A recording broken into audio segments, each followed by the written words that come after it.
अधिकतर बात है जो हम सब जानते हैं, कोई नई बात मेरे पास नहीं है।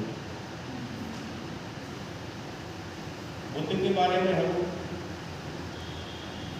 जो उनकी पर्सन एबिलिटी है, किसी भी व्यक्ति के अंदर योग्यता, जिनका हम जो बुद्ध वंदना की थी, सिद्धार्थ वंदना पहली वंदना जो की थी, उसमें उनके गुणों का व्याख्यान किया गया, प्रशंसा की गई, बताए गए कौन कौन से गुण। तो बुद्ध गया की जो बात है उनको ज्ञान प्राप्त हुआ। सिद्धार्थ गौतम मेरे आपके जैसे ही माता पिता की संतान थे, सभी होते हैं, जन्म सबका होता है और विद्या भी सबकी होती है और मरण भी सबका होता है। ये तीन चीज़ें हम सबकी हुई है और होंगी। हम सब ने कुछ न कुछ विद्या अर्जित की है और जन्म भी लिया है और मरण भी हम सबका निश्चित हो। लेकिन विशेष गुण था बुद्ध के पास, वो ये था जब उनको ज्ञान प्राप्त हुआ, जहाँ जो काल चक्र समय है और वज्रासन जो है, बुद्ध गया जो शादी में होंगे उनको देखा होगा,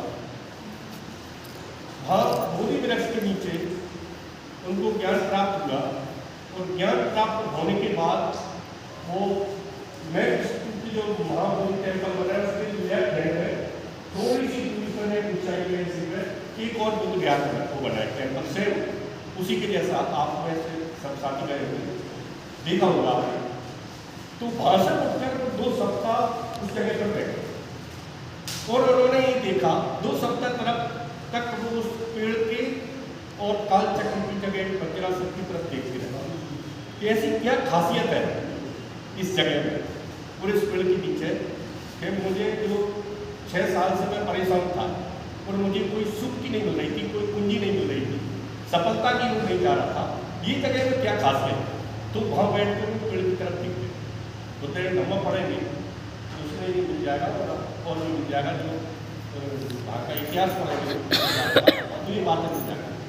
उन्हें खुद आश्चर्य हुआ कि इस जगह में और इस काल मतलब समय के चक्र में क्या बात की विशेषता, जो मुझ में एक गुण उत्पन्न हुई जो इतने दिनों से गुण मुझ में उत्पन्न नहीं थी। तो ये विशेषता बुद्ध ने खुद जानी कि मुझ में क्या परिवर्तन लाए। उन परिवर्तनों को मैंने बड़ी मेहनत से कठिन तपस्या करके प्राप्त किया है। तो इनको लालच हुआ सबसे पहले कि मैं ये ज्ञान किसी को नहीं देने वाला। असीम मतलब प्रेरित की काय की प्रेरित आध्यात्म की किसी को अपनी आध्यात्म हम उसे कहते हैं ज्ञान और मार्गदर्शन, वो आध्यात्म में बदलकर उसको उसकी जो खास उद्देश्य था उसको खत्म कर देते हैं। तो उनको भी लालच हुआ। कैसा लालच होता है कि हमारी हर महीने सैलरी आती है, सैलरी और सैलरी अकाउंट में आती है, अकाउंट का हम किसी को ATM पिन नहीं बताते। तो उनके पास भी उनके अकाउंट की जो पिन थी वो किसी को बताना नहीं चाहता। क्यों बता?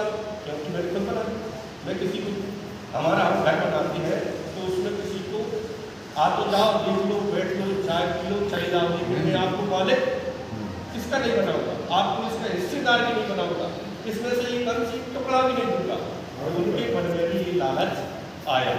इतनी मेहनत से उन्होंने ये ज्ञान प्राप्त किया है, मैं किसी को भी ज्ञान नहीं दूँ।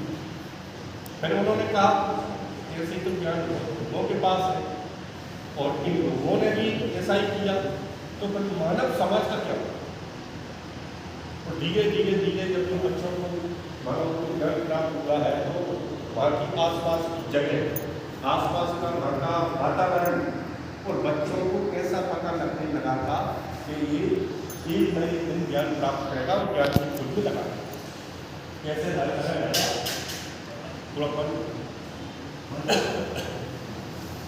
कैसे लगा था ज्ञान में। ऐसे कोई बच्चा अपने मोहल्ले में कलेक्टर की तैयारी करता है, रात दिन मेहनत करता है, 18 घंटे पढ़ता है और उसके साथ और बच्चे भी मेहनत करते हैं, तो हमको पता लग जाता है कि इनमें से ये होना है पूरी बच्चा कलेक्टर बन के रहेगा, परीक्षा में इस साल पास होकर ही रहेगा। तो ऐसा ही वहाँ पर वो तपस्या कर रहे थे, वहाँ पे लोगों को पता उनके हाव भाव लक्षणों से पता चल रहा था ये प्राप्त कर ही लेगा। तो जैसे हम कोई मकान बनाते हैं, दूसरा उदाहरण, तो आसपास के सब लोगों को पता लग जाता है ये मकान मोहल्ले में कैसा है।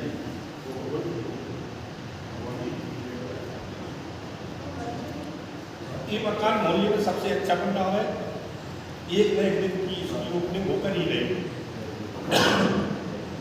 बुद्ध को जैसे ज्ञान प्राप्त होता है ऐसा, तो बच्चे सबसे पहले पूरी मोहल्ले में क्या करते, बच्चे जाते, बस आ गई, ट्रेन आ गई, इधर से बाजा आ रहा है, ऐसे ही वो पूरी मोहल्ले में कहेंगे बुद्ध को ज्ञान प्राप्त हुआ। और सुजाता से उनका आपस में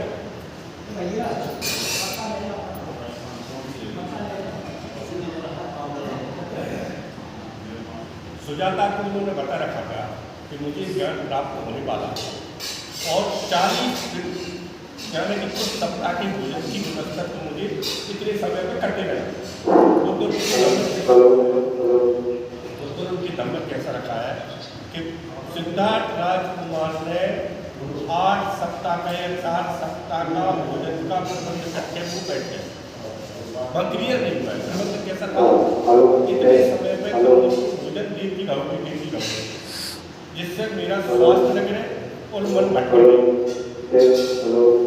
वहाँ पे एक बात हो रही है कि जो आशंका रहती है, मार पुत्र जो वो उन पर आक्रमण करती है।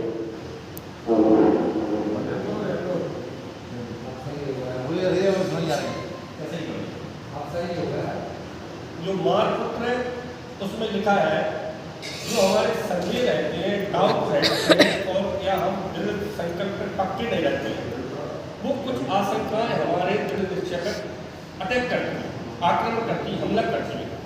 तो उन्होंने सिद्धार्थ राजकुमार के ऊपर भी किया, तो उन्होंने कहा कि मैं समझ गया हूँ, मैं भूखा हूँ और भूखे होने के कारण उसमें आशंकाएँ आ रही, तो उन्होंने भरपेट भोजन किया। भरपेट भोजन करने के बाद वो बैठे, फिर उनको ज्ञान की प्राप्ति भी होगी। ज्ञान प्राप्ति में क्या उन्होंने कहा कि सबसे पहले उसका एक कर्तव्य है कि उसको किसी भी प्रकार के अंधविश्वास में नहीं पड़ना चाहिए, ये 3 नंबर का है। दूसरे नंबर का ये है कि किसी भी व्यक्ति को ज्ञान प्राप्त करने की पूरी आज़ादी है। और पहले नंबर का ये है कि व्यक्ति अंधविश्वास में फंसा हुआ है, जिसको इसे निकालना ही होगा। ये ज्ञान प्राप्त करने के बाद जब सबको ये पता चला कि वो सब संसार को मार्गदर्शन करने वाले हैं, उस समय तराई तराई अंधविश्वास और अंधकार और आडंबर की मची हुई थी। कैसी तराई तराई? जैसे 3 साल पहले हमने देखा था पूरे विश्व में कोरोना की तराई तराई मची हुई, तो सब ये कह रहे थे इससे कैसे निजात मिले, कोई सी भी दवाई जाए, कैसे बाहर निकले, घर से निकलना मुश्किल। तो उस समय ऐसे ही अंधविश्वास ने सबके दिमाग को ऐसा चक्कर रखा था कि कोई कुछ सोच ही नहीं सकता, उससे निकल ही नहीं सकता।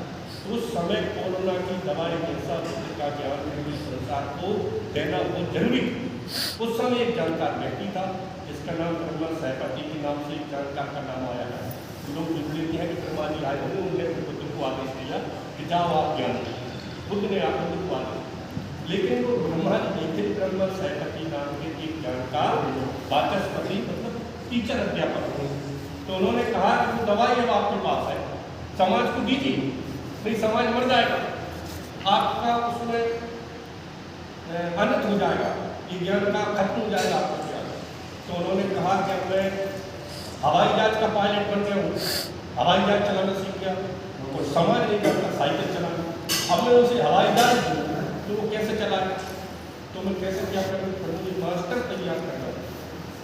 जिस समाज में शिक्षक और दीक्षक की कमी होती है तो समाज हमेशा है। तो उन्होंने सबसे पहले दीक्षकों की तैयारी की, तो किसको ज्ञान बताऊँ, तो उनको सबसे पहले ख्याल आया कि जिन लोगों से मैं ज्ञान सीखने गया था, गुरु बनाने गया था, तो उनसे मेरा एक कॉन्टैक्ट तय हुआ था, एक अनुबंध हुआ था कि मैं ज्ञान की खोज में जा रहा हूँ, अगर मुझे ज्ञान प्राप्त हुआ तो मैं आपको भी बताऊँगा। तो उनको सबसे पहले अपने भारद्वाज का ख्याल आया, तो पता चला कि वो उम्र वृद्ध थे, निकट चुकी साल। फिर आलार कालार का ध्यान आया, वो भी निकल चुकी थी। उत्तर वो नाम उत्तर पुत्र में से कुछ नाम है, उत्तर नाम पुस्तक, उसका ख्याल आया, वो भी जब तक निकल चुकी थी। फिर किसका ख्याल आया कि जो मेरे साथ सिलेबस पढ़ रहे थे वो कलेक्टर नहीं बन पाए, मैं कलेक्टर बन गया। सिलेबस तो उन्होंने पूरा बोला, जो 5 परिव्राजक थे उनके साथ तपस्या कर रहे थे। तो फिर उन्होंने पता लगा ये किधर है, तो उनको पता लगा कि यहाँ से 600 मील 200 मील दूर पर किसी पतंगराम को बनारस में रहते हैं। तो वो वहाँ से पैदल पैदल चलते हैं। तो रास्ते में उड़ीसा का एक व्यापारी था तपस्वी, वो उधर से गुजर रहे थे। तो सबसे पहला भोजन उनको तपस्वी ने दिया। उनके पास शक्ति था और सैन्य थे। चलते चलते भी कौन है कि कुछ जाते थे तो अपनी पर्सनालिटी थी। इधर से जाते थे हाथी की तरफ चाल और बढ़िया जुबान और सीधी करके देखना, तो उनको भोजन दिया और पता उनकी खोज करते करते वो इसी पत्थर की तरफ गए। वहाँ से वो चलते चलते वैशाख पूर्णिमा के बाद से चलते चलते वो आषाढ़ की पूर्णिमा तक वहाँ पहुँचे बनारस, जिसे हम सारनाथ के नाम से जानते हैं। तो वहाँ उन लोगों ने पहले ही उनको बहिष्कृत करके वो भाग गए थे, जिसका बहुत नहीं लिखना हमारा इसका अनुभव हुआ था। जब तक ज्ञान प्राप्त नहीं हो जाएगा